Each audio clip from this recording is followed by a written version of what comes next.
In summer 2019, my partner and I, both in our early 20s, decided to take a road trip to Vancouver, Canada, and then stay at Golden Ears Provincial Park. We liked camping, had spring break, and wanted to do something different and make the most out of our vacation. My partner had never been out of the US, and it seemed like a crazy new experience. It was a 6-day trip with Airbnbs in each state, and the grand finale was a reserved campsite at Golden Ears. And it was close to the water, Alouetta Lake. We packed terribly, had a giant tent, bought a bunch of fruit and veggies to eat healthy, stored them in a cooler that was too small, and brought a cutting board and knife to break up the snacks while driving. We started in California, switched off driving our bright red Ford Fiesta. We drove through Oregon and Washington and made it to Vancouver. We spent a day or two in each state, drank a little too much and stayed out late. Canada was the best part, and Alouetta Lake felt like walking in a painting. We walked barefoot on the rocks with our toes in the freezing cold lake. We hiked around, saw a beautiful waterfall where we saw a couple taking pictures of each other for an hour, and we started modelling the same poses from far away. Everything was perfect, and the campsite was empty, except for the other couple. We went to bed early that night. It was quiet, and I woke up to crackling outside the tent. My partner was still asleep and snoring. I didn't think much of it because it was pitch black and probably an animal. The crackling continued closer to the tent. I sat up and grabbed my phone. The brightness came on and I turned it off, almost blinding myself with light. In those 2 seconds, I could make out a person right outside our tent. I froze and sat up. They weren't moving and were close enough to unzip the tent. I started poking my partner because I had no idea what to do. They woke up and I said, "There's someone outside the tent." Then I hear footsteps, quiet footsteps, walking out of our campsite. My partner starts saying loudly, "What?" in a sleepy haze. A car or truck is parked right outside our camping area. No one is near our campsite. It starts up and then drives off. They didn't turn their lights on until they turned the corner, and we were out of view, so I couldn't make out much, but it looked like a truck. Now I'm shaking and my partner can't put together what's happening. I want to leave, but Golden Ears locks the gate until 6 or 7 a.m. and it's 1 a.m. So we're stuck here. I make us move to the Ford Fiesta and sleep in the tightly packed car. She falls asleep immediately and thinks I'm paranoid. Could it have been a park ranger? It seemed too weird of behaviour for a park ranger. I sit there wide awake for about 2 hours. The car is locked and I want to sleep, but can't. I'm in the passenger seat, my partner in the driver's seat asleep, and it's 3 a.m.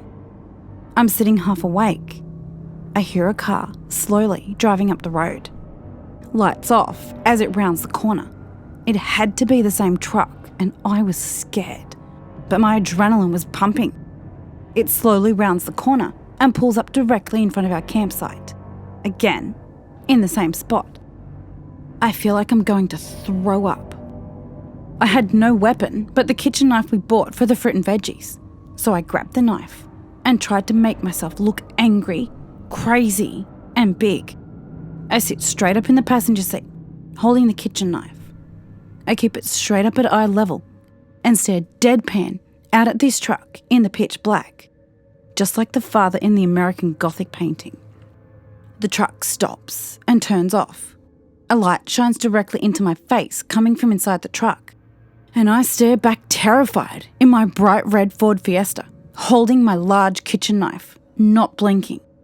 The truck starts up and turns on its lights, and they stay on, blinding me, and the truck pulls out and turns around and goes back to where it came. My heart is pounding, and I wake up my partner and say, "We need to get the hell out of here." We pack by just throwing things into our car and sit there awake until 6 a.m. We drive home and don't stop. We keep rehashing and trying to make sense of the situation. We ultimately decide that we both need some sleep.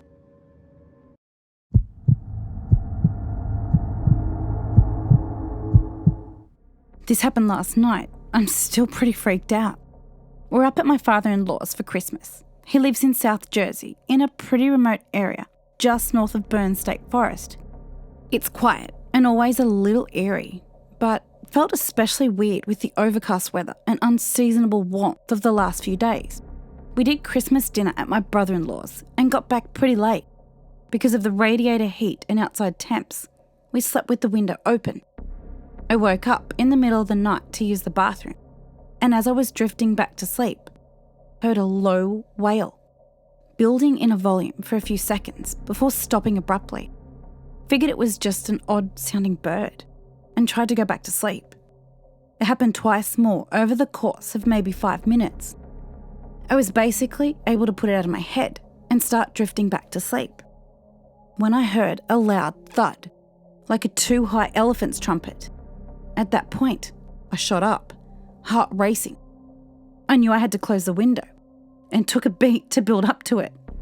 But when I dragged myself out of bed, I peeked through the shutters before I reached to shut the pane. Whatever it was had tripped a motion sensor light at the back of the property and was half illuminated. Standing maybe 100 feet from the back door, right at the tree line, it was cloaked, with its head partially shrouded. The bottom of its face looked flat and round, like the back of a dinner plate, with another smaller half-uncovered black circle at its centre. I immediately slammed the window shut, and it didn't move. It just stood there, with its face tilted towards the window. I shut the blinds and crept into bed and basically hid until the sun came up. I didn't hear any more sounds. I dared another look out the window after dawn, and the figure was gone. I managed to drift back to sleep for a few hours.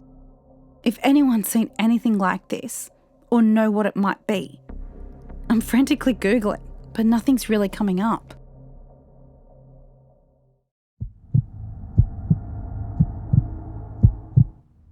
This happened about 15 years ago. My buddies and I went fish camping at a pretty remote lake off a 4x4 trail about 2 hours from home. There were 4 of us, all men, with me being the smallest, at 195 pounds. This will be important later on. The camping spot has great fishing, as it has a nice deep spot with lots of trout right next to it, but the campground itself is rough. It is on the side of a steep hill, with barely enough room for tents and a small fire ring. It is accessible by a rough, steep, winding 100-yard trail from where you park your 4x4 above the camp. We had a great day drinking beers and catching our limits on nice-sized trout. After it got dark, we made a small fire and just bullshitted the night away. It was a great time. Suddenly, there was someone shining a blinding light in our eyes from about 10 to 20 yards away. We didn't hear this person approach at all. This person announced himself as the sheriff. One of my friends asked, "Are you our county sheriff?" The stranger didn't respond to the question. Instead, he shined a light in each of our faces, then said, "Have a good night," then walked off. We sat there dumbfounded, asking each other what the hell was that. After a minute or two, curiosity eventually got the better of me, so I lit up this person with my stupidly powerful flashlight. He was about 50 to 60 yards away at this point, right before a crest and bend of the trail.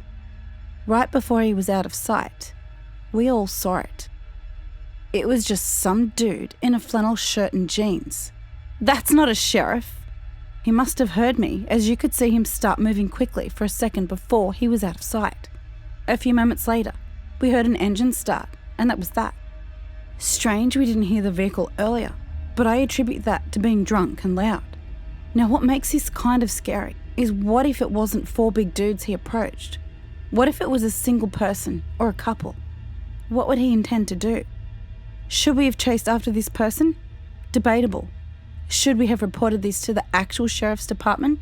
Absolutely, but sadly, we never did.